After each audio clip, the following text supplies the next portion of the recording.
And welcome back to The Nose Plays Age of Wonders 4, part 3 in our series on Lionel Johnson and the Dark Angels campaign. And our first look at Age of Wonders 4 since its release, at least on the live stream.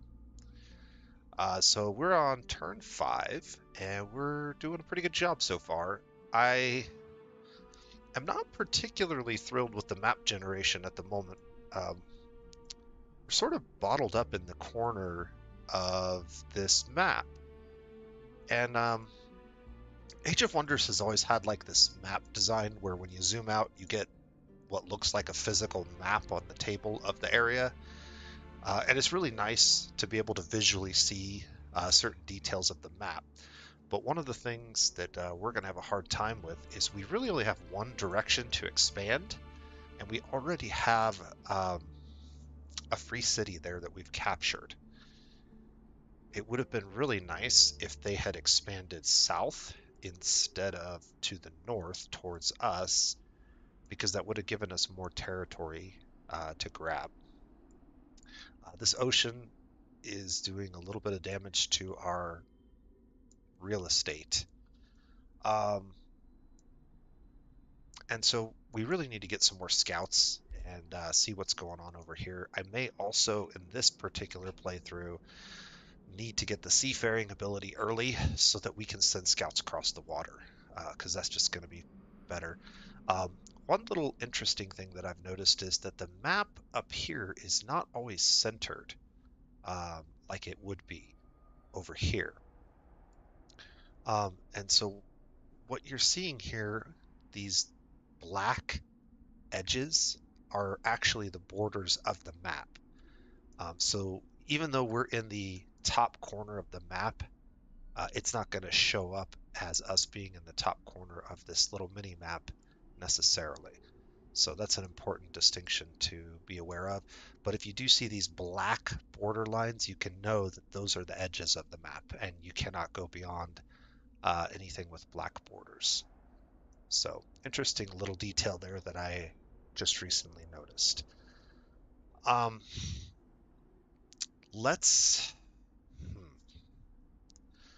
So I think we were ready to end our turn.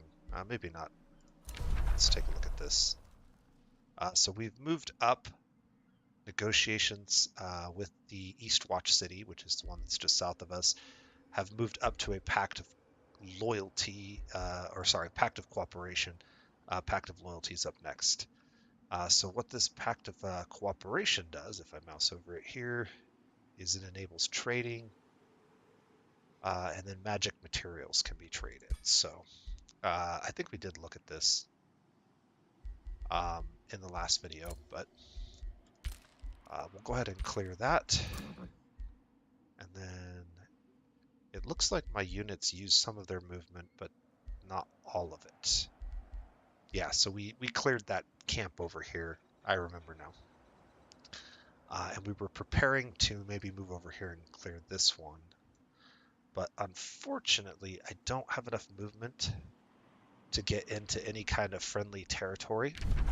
I do believe that this region and this region, now that we have a pact of cooperation, might count as friendly territory now. So if we could have reached one of those tiles, we might be able to heal a little bit more. And in fact, because Lionel Johnson has a cavalry mount, he actually has more movement than the other characters. And so I do have the ability to jump him across the lake. And actually that would be beneficial in the sense that he will get the extra hit point regeneration for this turn. So I'm going to go ahead and move him over here. And then we're going to check just to see. Okay, so it's showing 0 for that tile. There are a couple of different classifications of tiles. Tiles that are controlled by neutral or enemy factions prevent regeneration. Tiles that are considered wild give you a small amount of regeneration.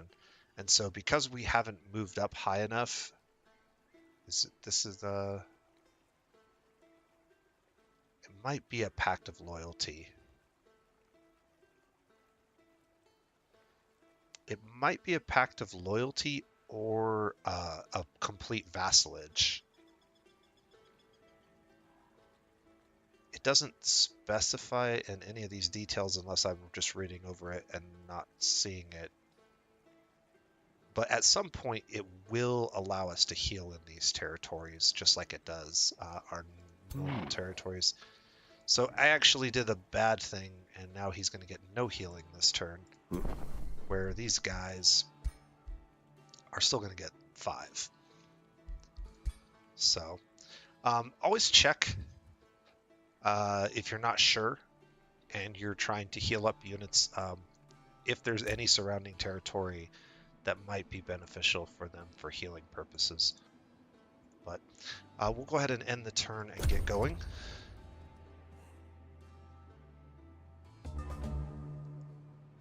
It looks like,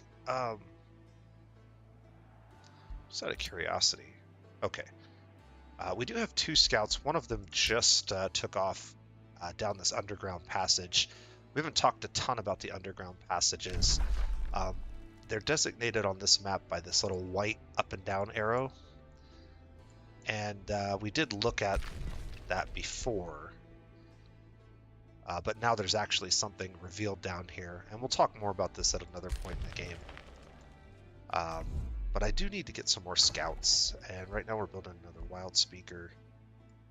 So it'll be a little while before we can get a scout. Okay, so now that we're on to a new turn, let's go ahead and go through our messages. The Rally of Lieges has begun. So the Rally of Lieges is a pretty cool new feature to the game. I don't think any of the other Age of Wonders games had a feature quite like this. What it allows you to do is all of your vassal cities or friendly cities that you are in communication with,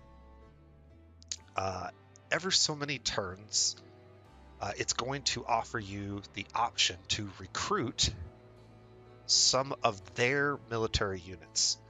And that's pretty important because some of the factions sort of have weak points in their army. Areas where they might have a unit that's not very good, or maybe they don't have a unit of a particular type at all. Or there are some special units that can be recruited due to things like ancient wonders. And so those things can show up in these Rally of Lieges. You can reduce the number of turns between rallies by paying a little bit of gold. So you can make them happen more frequently, with gold, which is nice.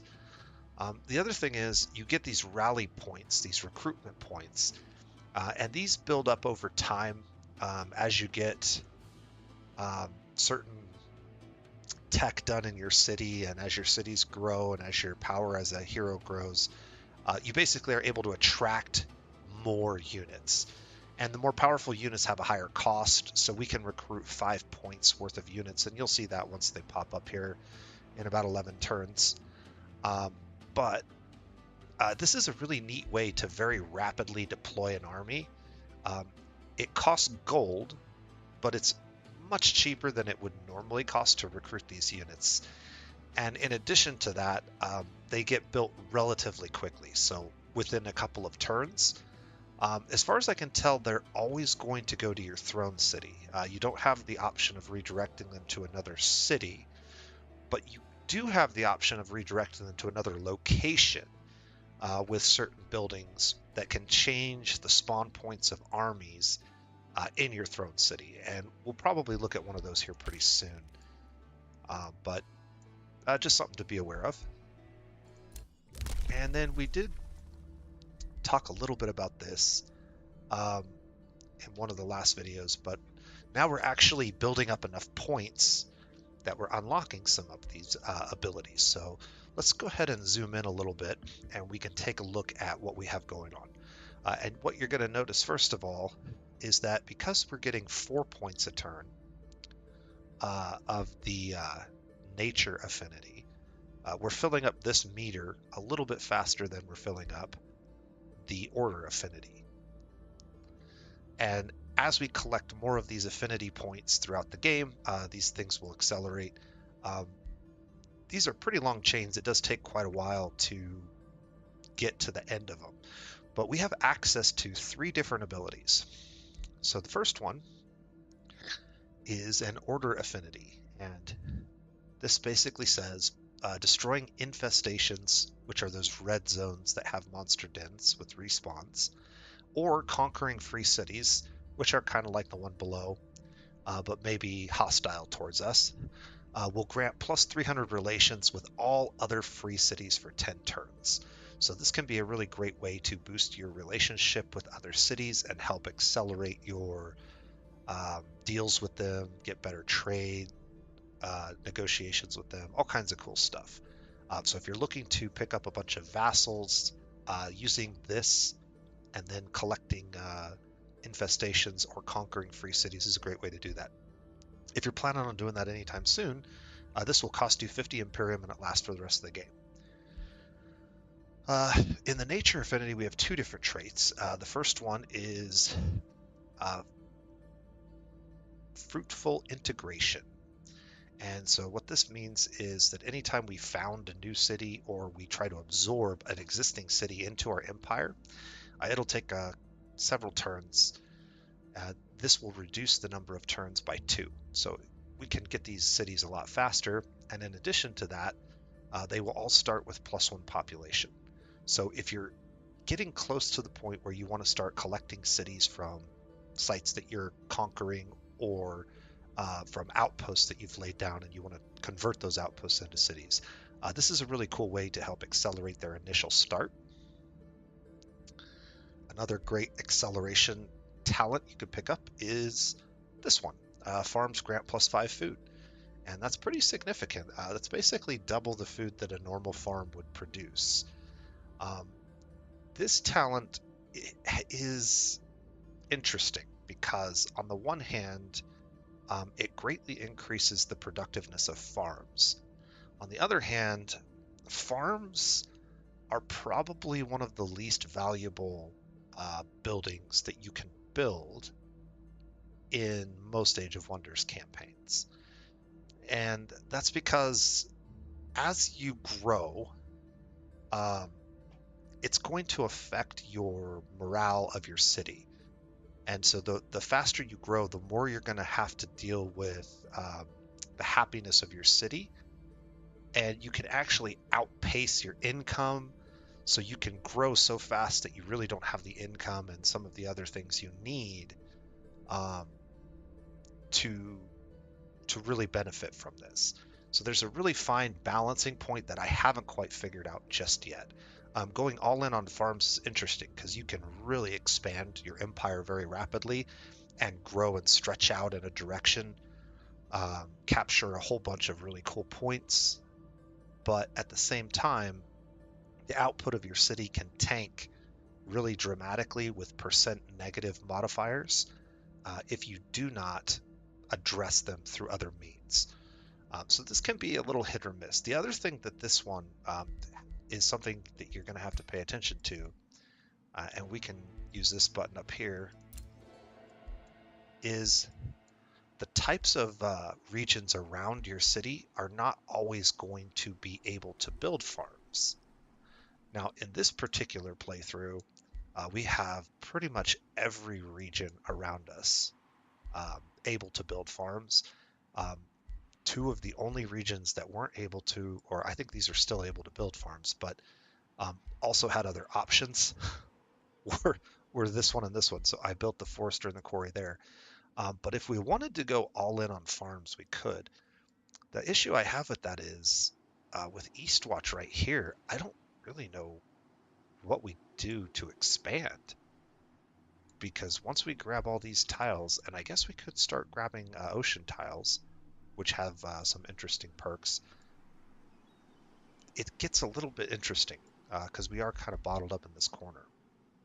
So I'll have to think about whether I want to do that. On the one hand, we could get a lot of value out of it because we're going to be forced to take a lot of farms. And so if we're going to take a lot of farms, we might as well get as much value out of them as possible. But really the big benefit of farms is that they let you grab new tiles. That's really all they do, as far as I can tell. Now, that's not completely true, I guess. There are some late game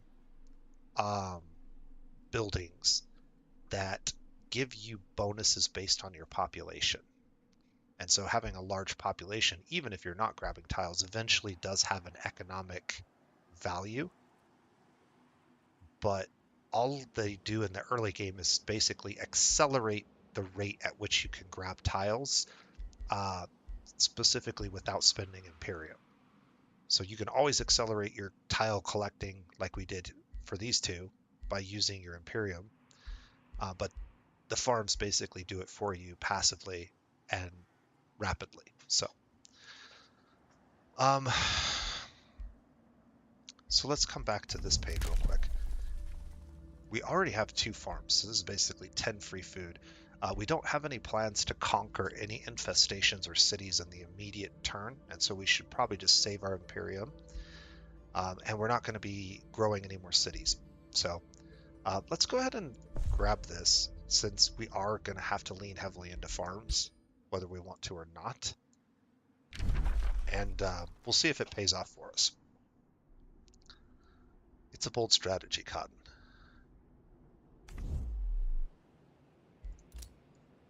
Okay. On to our armies. So Lion can get over here and initiate this fight. We can see this is going to be another low-risk battle, and we don't really need to move our other units just yet to get this fight started. Let's check the auto combat. Okay, so that's not terrible. We're definitely starting to hurt. Lion definitely took a lot of damage, but he also leveled up. I'm going to go ahead and pass on the retry. We'll just take the damage and heal it off rather quickly, hopefully. And because we leveled up, I now have the option of taking another trait. And I had talked before about this Lord of War trait being pretty good at helping us heal off a little bit of damage and take extra movement after battles. And so I think I want to go ahead and pick that up, and we'll start to show that off a little bit. Now, with that trait, that's only going to apply to the armies that are in my stack. And so I want to stay out of their territory for now. I want to be in a wilderness territory. Oh, I think I just goofed up. Yep. So we're not going to be able to really show it off this turn, but I can mouse over this and you can see that Lord of War is giving us an extra 5 health. So we're going to get wilderness, 5 health for being in a wilderness territory, and another 5 health for the Lord of War trait that we just picked up. So we'll get 10 of our health back. That's not a lot. We did take a lot of damage, unfortunately. But we're perfectly fine as long as our bannerman is with us. We're able to deal with most fights. And I don't have any spells right now, just my 2 tactical spells. So I'm still waiting on some research to get completed.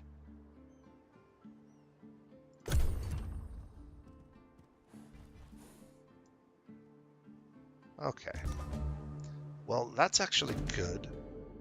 I just saw that Eastwatch expanded another tile to the south. Unfortunately, they expanded right on top of us.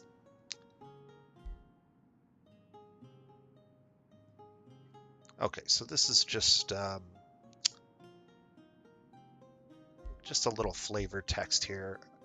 Our 2 leaders had an interaction over a game of what is essentially chess, I guess.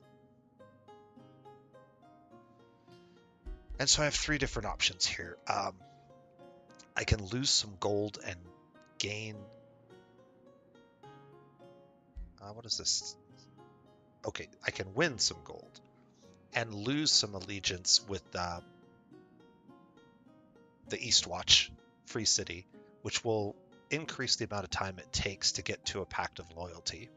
Or I can lose on purpose and get a pact of loyalty immediately, but I'll lose some money in the process of that. Or I can gain a little bit of evil alignment, lose some time on my pact of loyalty, and gain money and Imperium. So a couple of options here. I'm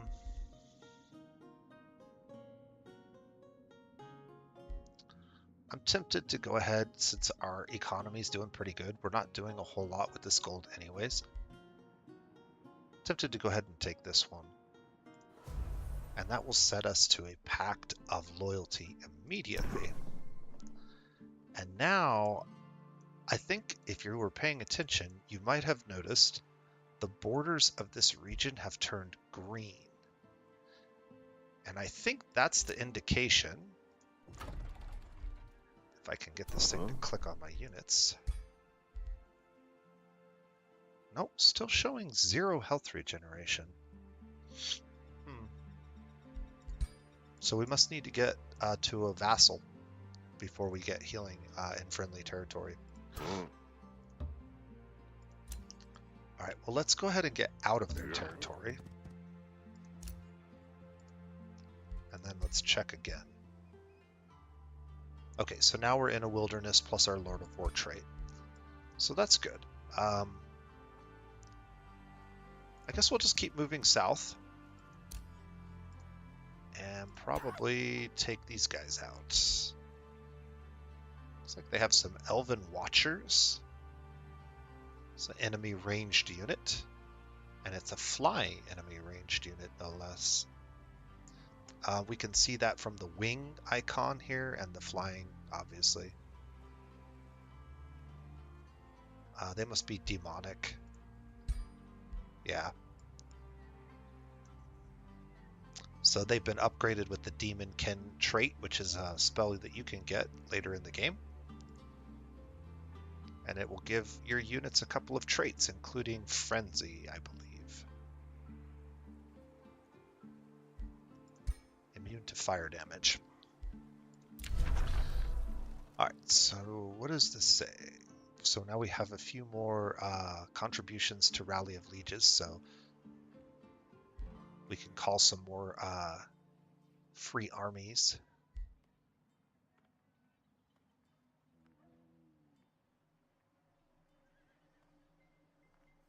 Just reading through this real quick to see if it says anything about healing.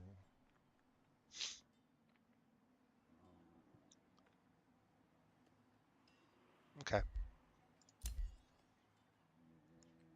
Nothing there. 3 turns till a pact of vassalage. And still nothing I really care about in terms of... I guess I could get 10 mana crystals for 8 gold per turn. We're making over 100 gold per turn. But we're not making nearly as much mana per turn. So let's go ahead and do that, just to even out this a little bit.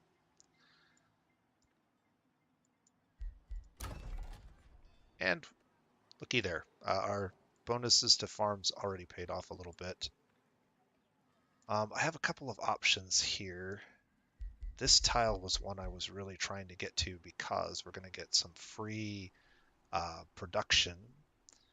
And typically, I would want to either take a mine or a quarry.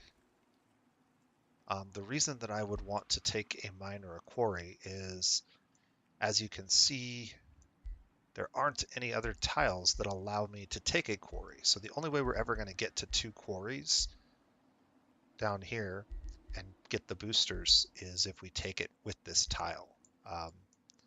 It's going to be difficult to get that otherwise. So I'm going to go ahead and get the second quarry. That's going to give us quite a bit of production for this tile. Total of 15, I think. Yep. And that also means that we have new buildings to work on. So now we're going to get the boosters to the blacksmith and I believe the stonemason. Or was it the tavern? I don't remember exactly. Whatever two required the quarry. It was the blacksmith and something else.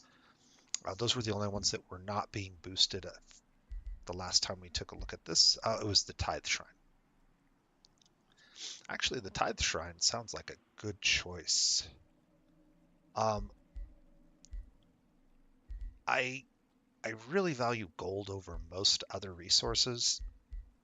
There are times when other resources are definitely important, but gold is really important, and this is going to give us a little bit of gold, but also a little bit of mana, which we are also not producing a lot of. We're also not using a lot of mana right now, so it's not the end of the world, but I think we'll go ahead and work on that. Now, we could be spending our extra gold to rush things, but I always like to keep a couple hundred gold in my back pocket, just because a lot of times these special event things pop up, and having that gold gives you more options, more flexibility. You can do a little bit more if you do have things later on that you want to rush that are really cheap, you know, like a unit that's like 90% completed, which I think we've done before, or building. You can spend a little bit on those kinds of things, but as far as like just taking our gold down to almost zero every turn, I don't think that's generally a good idea or optimal play. So,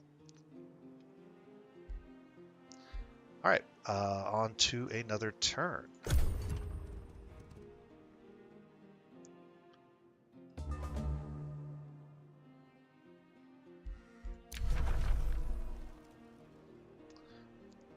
Okay, so the brutal cat folk of Halheim, they have a pretty good relationship with us, positive at least, and they have moved into a position where we can now do some trading with them. So what are they offering?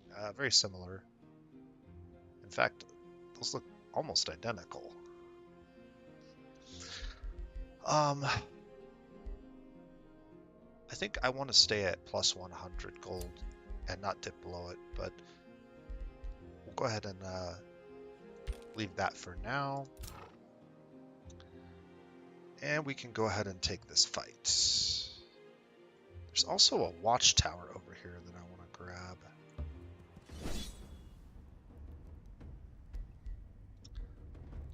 Let's go ahead and do a manual combat this time, because I do want to show off more precisely what I was talking about at the end of last video and at the beginning of this one. So this might look like a bad idea, and in many games this would be a bad idea to go into a fight with so many injured units like this, but for this faction, and specifically with this unit, this support unit that does an amazing job of supporting our troops, this is not a bad thing at all. In fact, we're going to be just fine in this fight. So what we want to do is sort of set up like I was setting up before, with our support unit in the center and all of the rest of the units sort of surrounding them. These guys can kind of move to this line here, so if I can just kind of keep that in mind. Setting up on the edge of this tree line might actually be a good idea, because all of these foliage areas are going to give us a little bit of defense.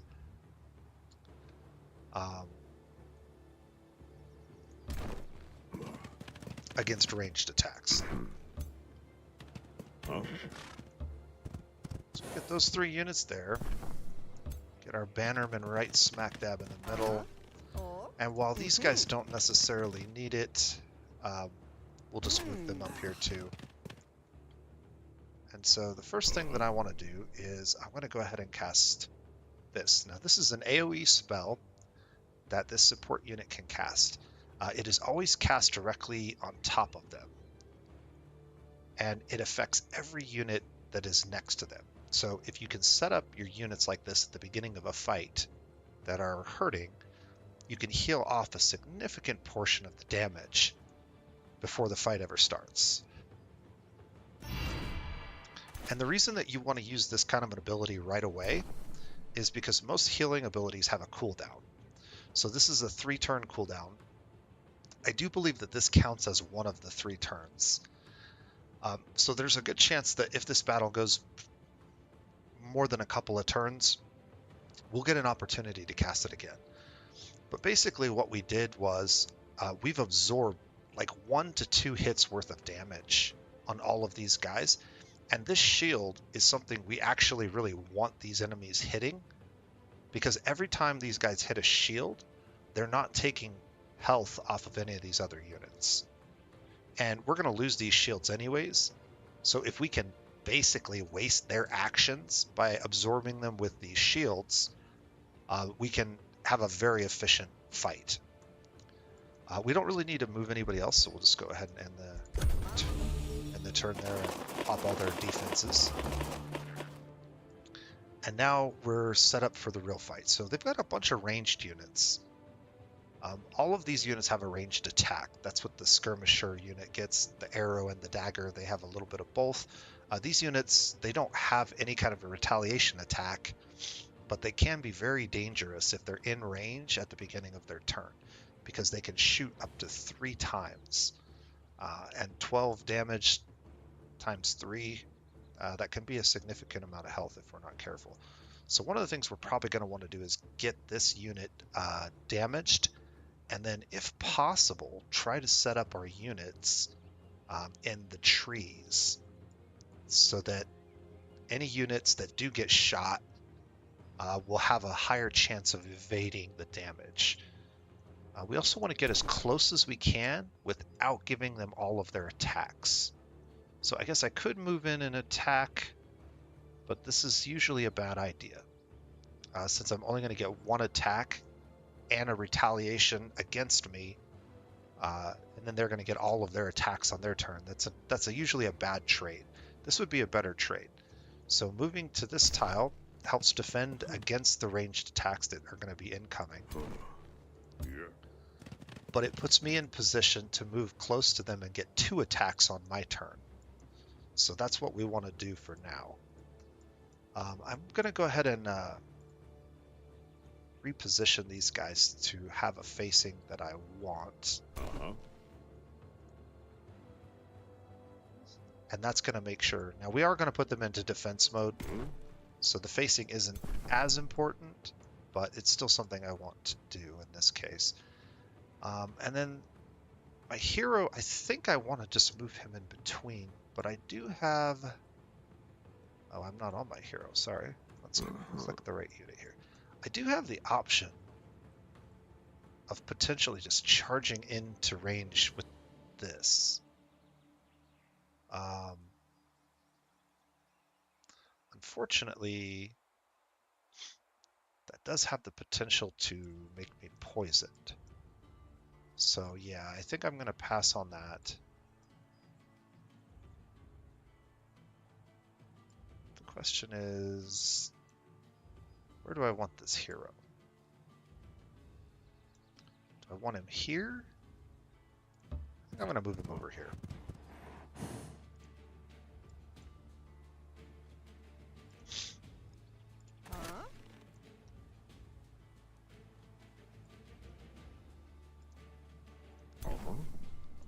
Alright, so the Bannerman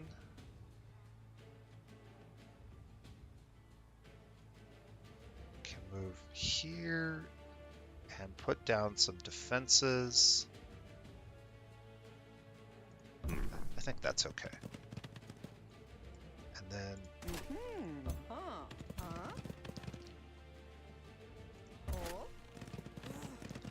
both those units can move there. Go ahead and cast this spell, which will boost their morale. And then we'll go ahead and cast this, which will boost all of their defenses. And then we're going to take some cheap shot damage at these archers, because I think they're the most dangerous unit. And we're going to try to reduce their numbers so that they don't get as much damage on their turn.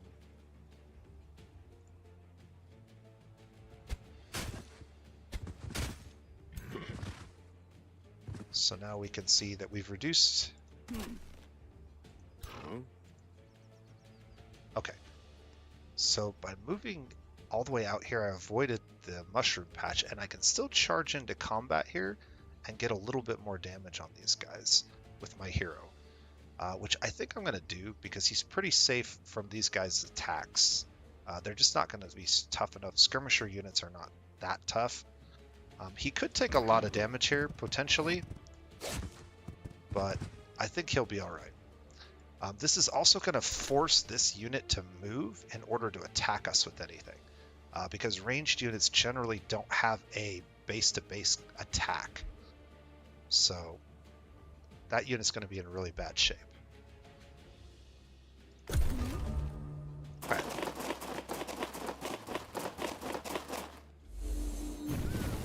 Yeah, that's...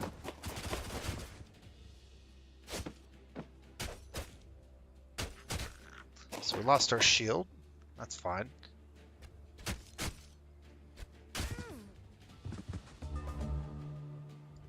All right. So now I have a little bit of a problem.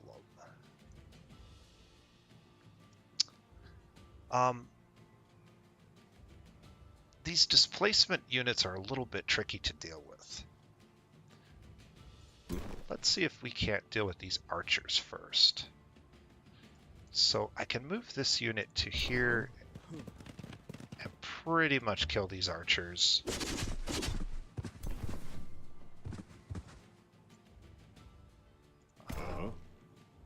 They only have 9 health left.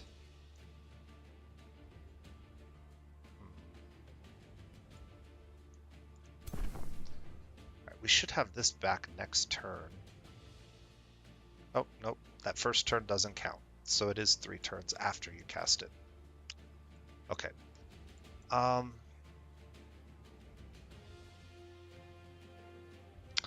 This is going to be my best attack on these guys for 2 reasons. Number 1, they're weak to spirit damage. Number 2, I have a 90% chance of hitting them. And number 3, any attacks that have the multi-attack trait kind of get wasted on these guys because they displace after the first attack.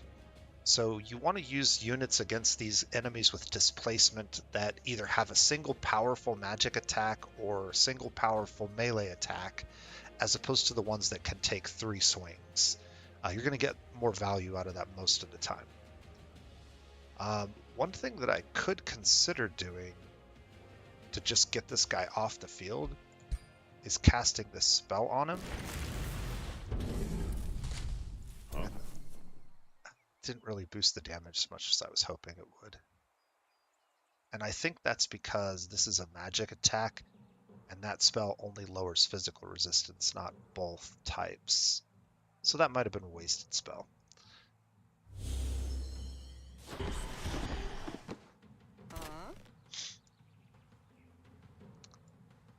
All right.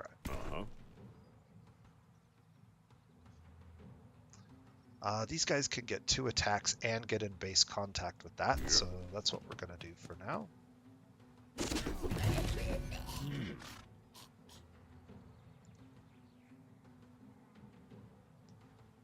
My hero could run over here and trigger his displacement, which will allow my archers to get all 3 of their shots in. And that's going to work out just fine.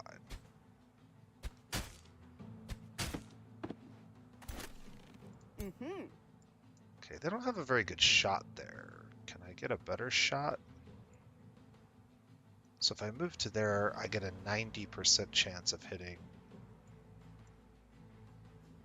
If I move to there, I get a 90% chance of hitting, but I also get the obscure for their shots at me if they end up trying to. All right.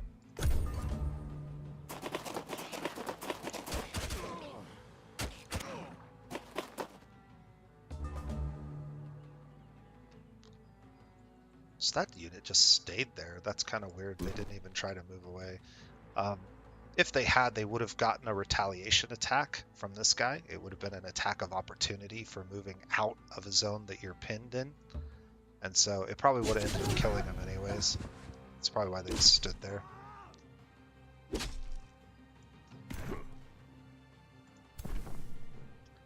Alright, so these guys can finish this guy off.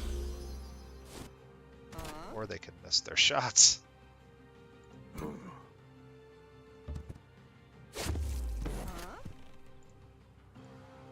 There we go.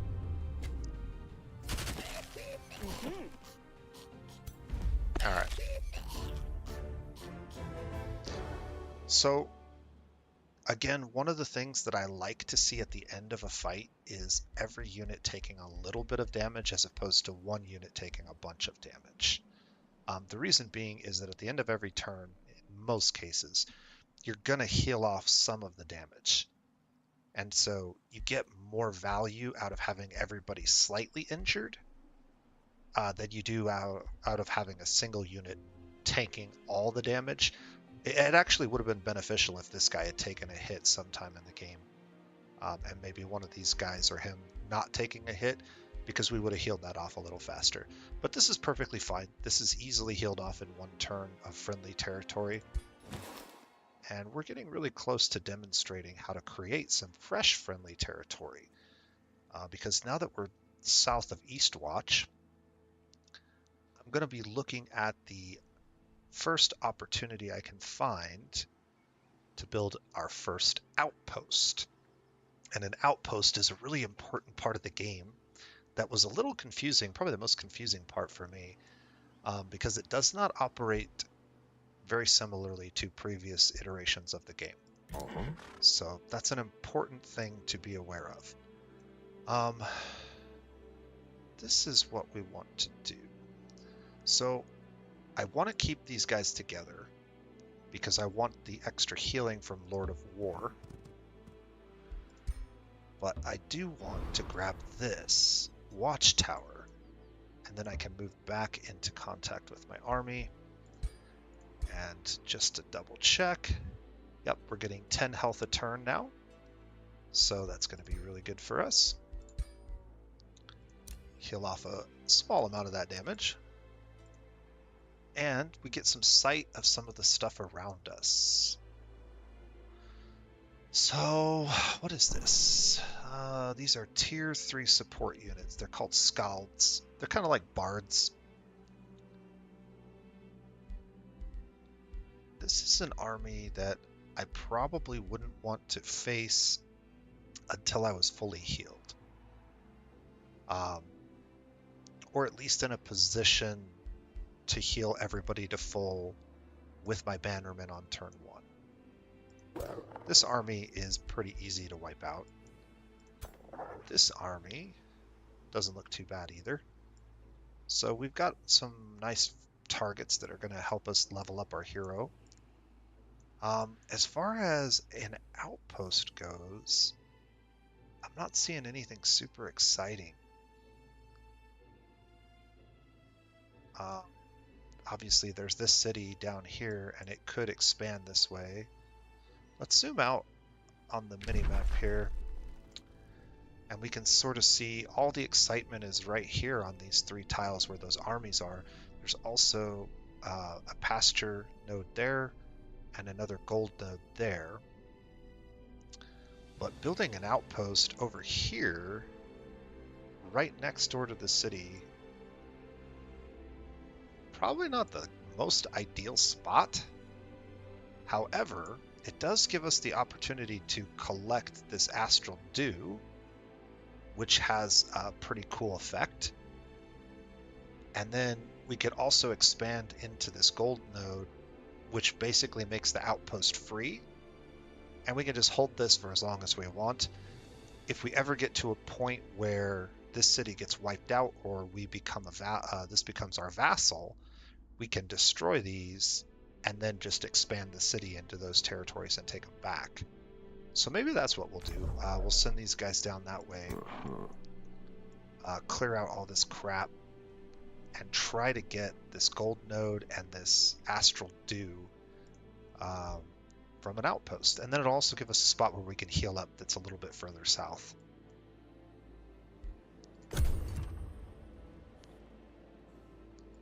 we also have this scout over here now. I think what I really want to do, the scout is sort of planning his future move to the south, but I think I would much rather him head west and see what's over here, because I can see some stuff in the fog of war. I can see another watchtower over here, it looks like. And then some kind of fight happened over here, so something's going on that I want to be aware of. So I'm going to go ahead and actively take control of him and move him over here. And okay, so we've met some mole men.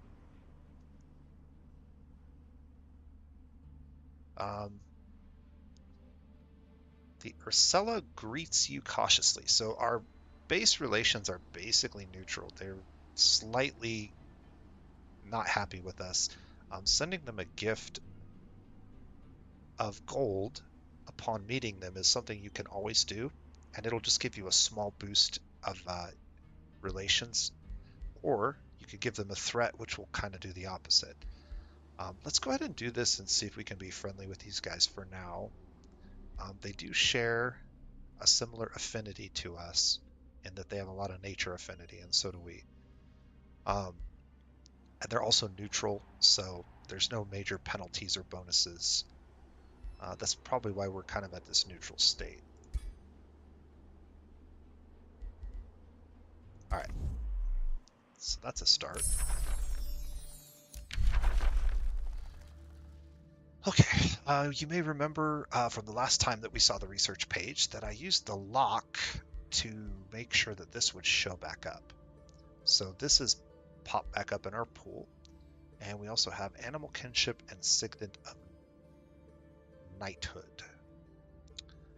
All of these spells are pretty good. Enchantment spells are really powerful spells, but they can also get very expensive. So what this one does, and the reason I grabbed it is because we're still early in the game, is it increases the vision range of all of our selected unit types. And so, or affected unit types. And so the affected unit types for this one are only scouts. We currently have 2 in the army, and the cost of this is usually 2 mana per unit. So you can see how having a whole bunch of these active at the same time can start to really cost you in mana. For example, this one affects all animal and cavalry units. This one affects all types of units, but only units that are not feudal.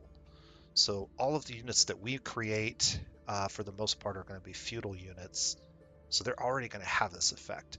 But this would be for like when we do the Rally of Lieges, we're going to get units that are not feudal. They might be of high culture or dark culture or some other culture, or they might be monsters like ogres or something like that. And this is basically going to give them that stand together trait. And if you have a whole bunch of those in your army, this can get really expensive, but that stand together trait's really powerful. Animal kinship works. There's no cost for this one, so this one's just good to have active, but it only works on very select types of units. But it has another one of those adjacency triggers. So basically, when units stand next to each other of a certain type, they get a bonus. Very similar to stand together. Let's go ahead and research this. It's not only going to be useful, but it's also the cheapest, fastest spell we can research right now. And then because we have this one completed, and we have enough mana crystals, we can go ahead and start casting this. Now, you've seen casting spells in the combat. Casting spells on the world map is a little bit different. You have a different pool of casting points for the world map, and these replenish every turn. You can actually roll over the use of some of these to the next turn. So for example, this says it's going to take 2 turns to cast this because it requires 70 casting points. So we're going to have to use all of this turn's casting points and then all of next turn's casting points, and then it will finally go off after that. This one does have that unit upkeep I said, of 2 mana crystals per scout. But we only have 2 scouts in our army, so it's only going to be 4. So let's go ahead and get this cast. Notice that our casting points went to 0, and we have 40 casting remaining from the 70. So it's going to take 2 more turns after this one to finish this spell. That's not 2 turns total, that's 2 turns from the turn you're on. Okay, so you notice most of our units are pretty close to being topped off. This guy needs 1 more turn, these guys need about 2 or 3, and then the lion is kind of beat up. So we want to be careful with the lion in these next couple of fights. This one looked like it was going to be the easiest fight, so let's go ahead and auto-combat it. And this is a completely unacceptable result. These are all tier 1 enemies, so there's no way that this kind of fight should happen.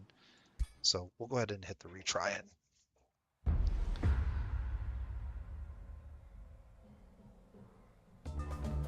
I could have watched the fight to see where the AI went wrong, but I don't think there's any need to do that.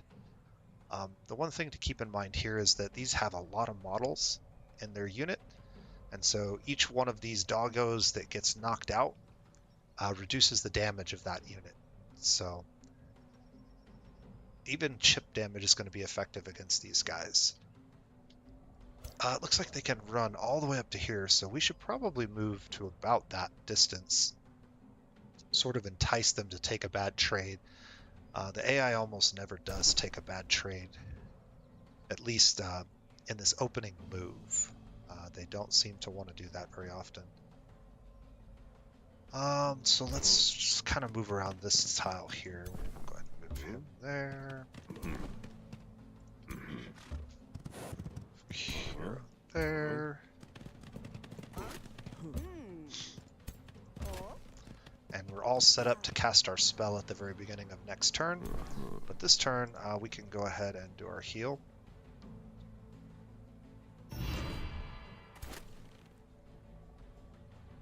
And then just go ahead and end. Actually, before I do that, do I have a scout? Was that scout close enough to start with this? Doesn't look like it. Yeah, okay. Yeah. And so they're just going to reposition to do a nice charge on us. The nice thing is we do have this nice rock formation here that's going to force them to use more movement to get around our flank. And so depending on how we set up here, we may be able to prevent them from flanking us. So let's go ahead and move this guy here. Let's get the stand together bonus by moving this guy here. Move our hero there. And now, yeah, so they're not going to be able to flank us, I don't think. Yep, we're just going to barely get out of the flanking range, which is perfect. Go ahead and cast our spell. And then get some damage on these doggos to weaken them, soften them up before they attack us. And so I can try to do damage here, but I have a much lower chance of hitting than if I go here. Before we do that though, yeah, if I move one more space, I lose an attack. So you see my action points go down to 1. So let's go ahead and just soften these ones up. This is still going to be valuable because it's going to reduce the number of models. So, yeah, we killed a couple of them. And then I have 2 thoughts here. So I could use my attack to kind of smack one of these pretty hard and take them out of the fight. Or I could boost the defenses of all of my units, and this is going to bolster both defenses and resistances, which is nice.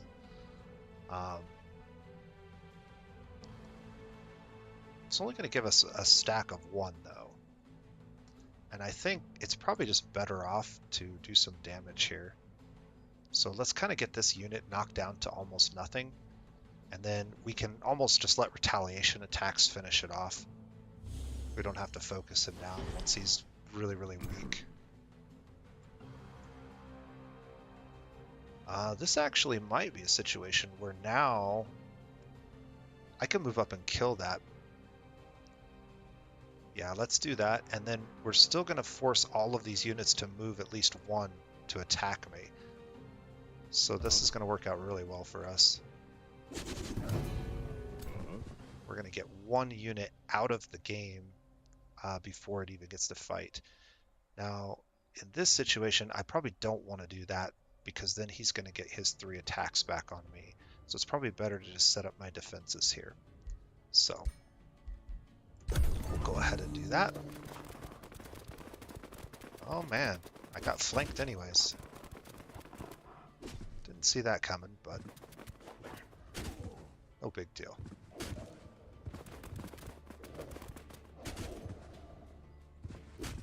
Alright, so they're really focusing that guy down, but that's fine. We should be in really good shape to win this fight without taking too much more damage. This is kind of problematic because we are in his zone of control, so... the question is... what spell do I want to use? So I can get this on everybody but the weaker unit, which I think is probably the right call.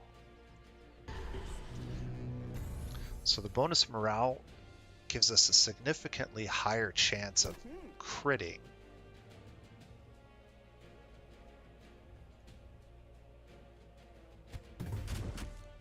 There's a crit. There's 2 crits. Yep. And that's the benefit of boosting your morale. Also stand together. Okay, so this guy can pretty much power through that unit.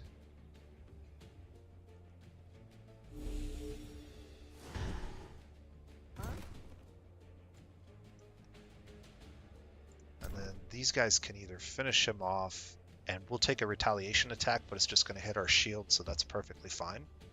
We're going to lose that shield anyway, so they don't even bust through the shield. This guy can get behind these doggos, do a little bit of chip damage, and set them up for disaster. Hero can do a lot of damage. Again, he'll take a little retaliation damage, but we reduce the retaliation damage a little bit by killing one of those doggos. And then in addition to that, it's only hitting a shield, so perfectly fine. Good strategic decision here.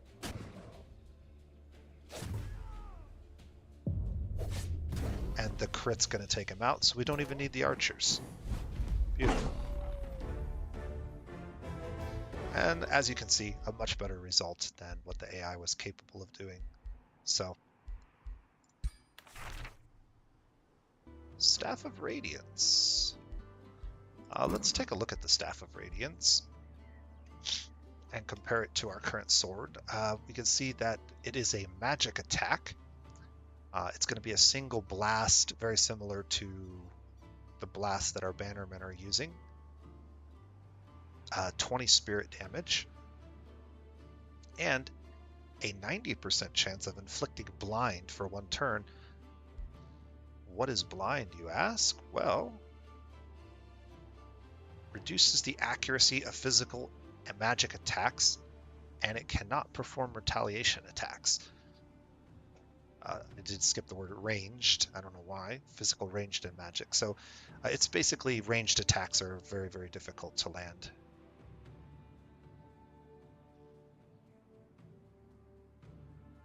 So this is really good to use on enemy ranged units. And then it does give you the option of doing a quick stab. So you do have some kind of a melee attack, but you don't get to use it as an attack of opportunity or retaliation. I think I like my sword a little bit better at the moment, but this is a pretty good one, especially in the area that we're in. Most demons are going to be weak to spirit damage, so having this in my back pocket if we're fighting powerful demons will be nice. It could also be used on a future hero, so this is kind of a pool of tools that we can give to other heroes in the future. No level up this time. And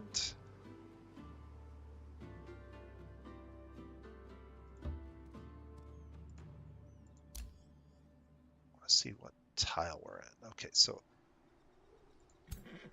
how much movement do I have?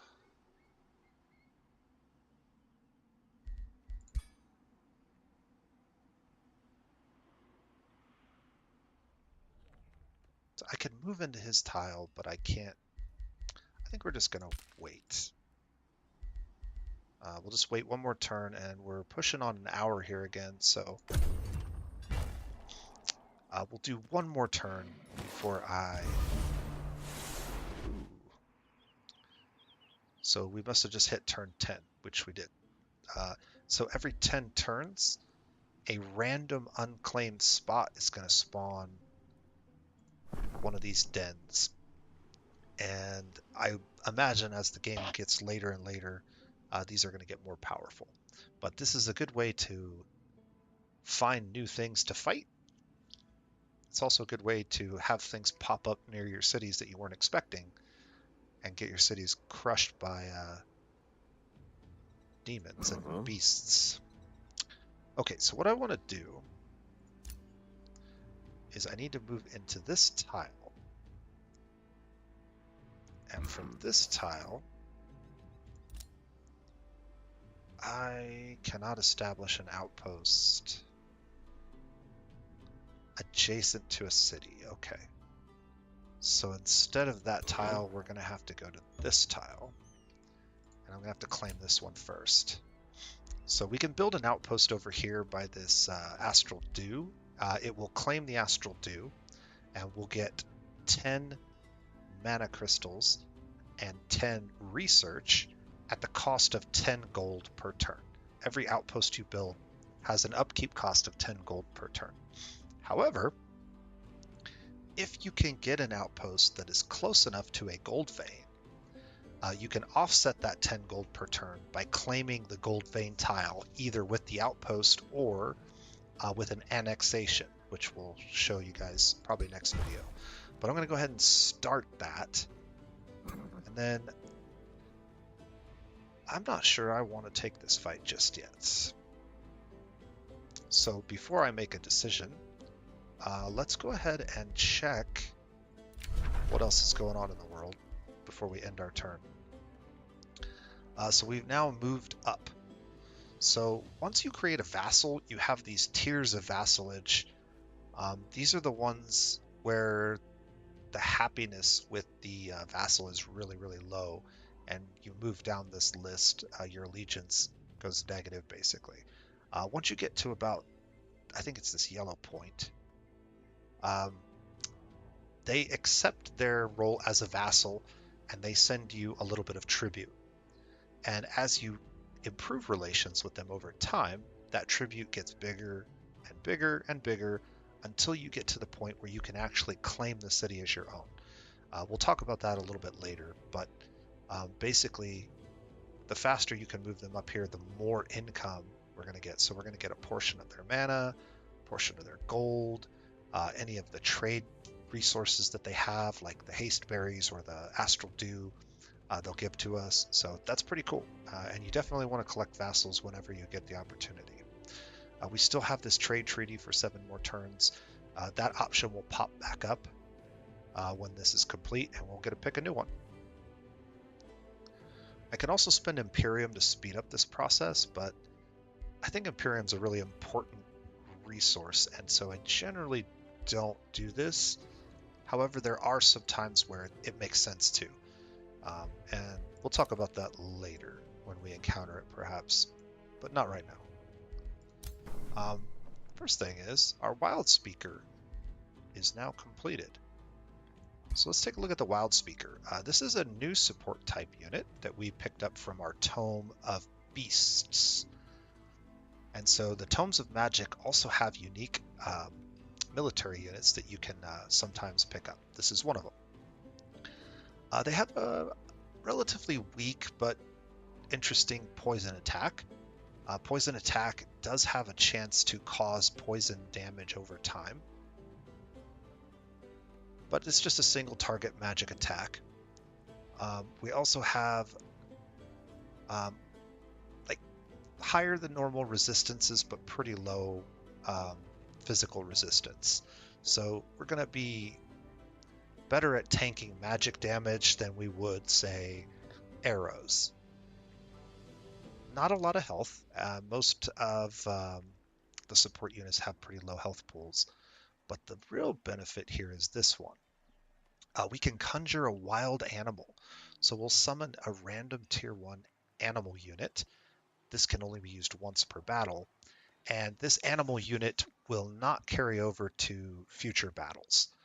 So it's basically kind of like a throwaway unit. It's another one of those situations where every attack that the enemy wastes on that animal is almost as good as a stun, because we're going to lose that animal at the end of the combat anyways. We have another ability called Unleash the Beast, which can gain some important boosted traits to our animal. And we can cast this multiple times in a battle. It does have a 2-turn cooldown, but if you were bringing an army with more animals, you do have the option of maybe getting this off more than once.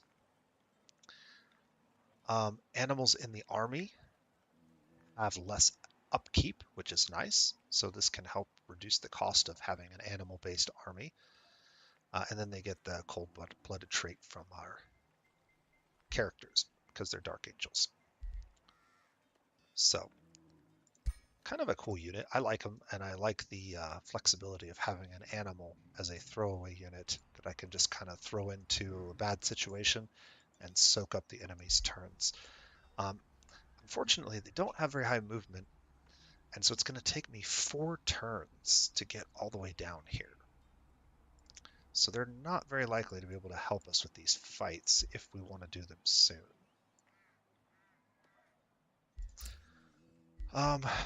We are getting the haste berries now, and that's coming from these guys because they're a vassal.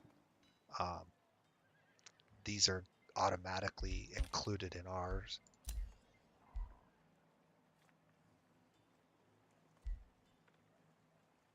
Okay, so we completed a lot of things. The Tithe Shrine got completed, as did the military unit we were working on. Let's take a look at what we would want to do next. So we have quite a few things here. One thing we haven't talked a ton about, although I've mentioned it, is the city stability or city morale. We're kind of sitting in a neutral state right now. And if we mouse over this, we can see that there are, what is that, 7? Looks like about 7 different states of morale that a city can possess. One of the big things that decreases morale is every time you grab a new territory, your morale is going to drop by 5. So again, having too much food causes your city to expand and can cause your morale to tank. That could be pretty bad because these penalties, 10%, 20%, 50%, apply to every output in the city. However, positive morale will give you a 5%, 10%, or 15% bonus, but only to the city resources. And this is a good opportunity to talk about this line that I mentioned in the very first video. These resources right here are city resources. They are only generated and used in a city. these resources are global resources. And so anywhere that you collect these resources will get added to sort of the global pool. That includes things like outposts. So outposts are capable of collecting gold, mana, research, and Imperium, but they're never able to use food or production or draft. If you want them to begin to use these things, like say you built an outpost near a bunch of iron ore deposits, you're going to have to convert it into a city. And so that's kind of an important little detail. I'm going to just go ahead and go with I'm going to go ahead and go with this vendor because, as I've mentioned several times, I think gold is kind of the king resource in the game. Imperium might be a close second. And then as far as units go, I really want another scout pretty soon. We can take that scout and we can send him across the ocean if we do a couple of things to set that up. This is only 100 to hurry, and that's less than what we make in a turn. So I'm going to go ahead and hurry that scout. And then this is only 66, so I'm going to go ahead and hurry that building as well. And let's go ahead and work on the market and get even more gold. Then I think 3 scouts might be good for now. We have a wild speaker, but what we don't have is any kind of an army to go with the wild speaker. And the wild speaker is going to need some frontline units to sort of tank for it. It will usually get one in the animal that it summons, but maybe like a couple of pikemen would be good. And we can send those guys and group them up with the wild speaker. And then we'll look at maybe some other options later on to fill that army out to a full stack. Let's go ahead and jump over here and let's talk about this skill. I want to grab this pretty quickly because all this does is allows us to move over ocean tiles. Without this skill, most units can't travel over the water, even if they're flying. They require that skill. And then I'm going to take this guy and get him out to the ocean. And you'll see he's embarked into a ship. And then from there, we'll just kind of set his movement that way. And see if we can't scout to the other side of the ocean there. I'm just going to kind of move over here, and we're going to wait a couple of turns until this outpost gets completed and we can heal up. And then we'll decide whether we want to take this fight or not. And then this guy, I'm just going to turn him back on to Auto Explorer. And I think that's a good place to end the video. So hopefully you guys are enjoying it. This one went a few minutes longer than the other ones. I am going to try to do them at about an hour each time and not get too carried away like I do in many of my videos. But we'll continue this probably tomorrow night, and I'll keep this series going as long as I can. Hopefully I'll be able to finish this one. I did a small map on purpose. I've already completed a couple of games on smaller maps, and it usually takes somewhere around 50 turns. So we're 10 turns in. If we can keep the pace going and I don't talk too awful much, we could definitely get this one done. And then we'll have to see if maybe we do another Primarch after that. But I think that'll wrap it up for this one. A lot of information in this video today. Hopefully you guys are enjoying it and learning as much as I'm learning. And until next time, this has been The Nose Plays, and you guys have a wonderful day.